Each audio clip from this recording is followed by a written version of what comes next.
Good Sunday night. I'm Thabo Mdluli. Welcome to In Focus. Let's start here now. President Cyril Ramaphosa's first state visit to China under the Government of National Unity is expected to bolster the country's export and the region and advance Africa's infrastructure development plans. This, of course, is the view from International Relations and Cooperation Minister Ronald Lamola. Lamola sat down with our business editor Xolani Mbanjwa following a meeting with his counterpart Wang Yi, head of the Forum on China-Africa Cooperation this week.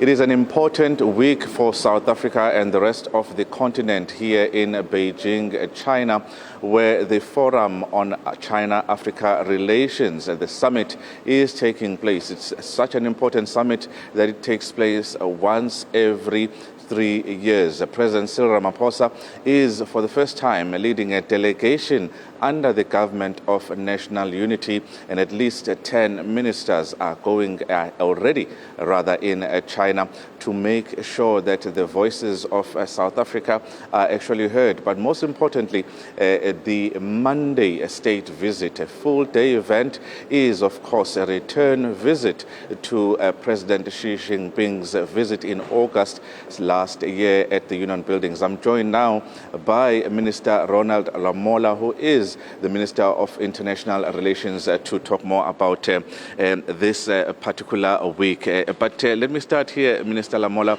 Today you had your bilateral relations and a meeting with your counterpart in foreign affairs, and that is Mr. Wang Yi. Tell us a little bit what was under discussion, because there's a lot of issues on the go.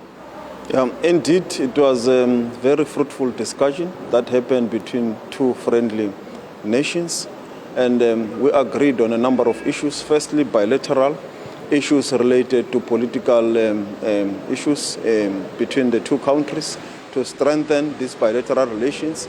Issues related to multilateral platforms, the AU partnership with China, including issues of partnership with regards to the Africa Free Trade Area, issues of support for our networks, one-stop border posts, the road infrastructure, the harbors that will enable the free movement of goods to deal with issues of non-trade barriers that we can be able to access. And also with regards to our bilateral trade, to continue to push for more of our products from South Africa to come to China. As you are aware, we already have avocados here from South Africa. We already have beef. We've got lots of other products, our wines. We're expecting that more announcements will be made in regard to this.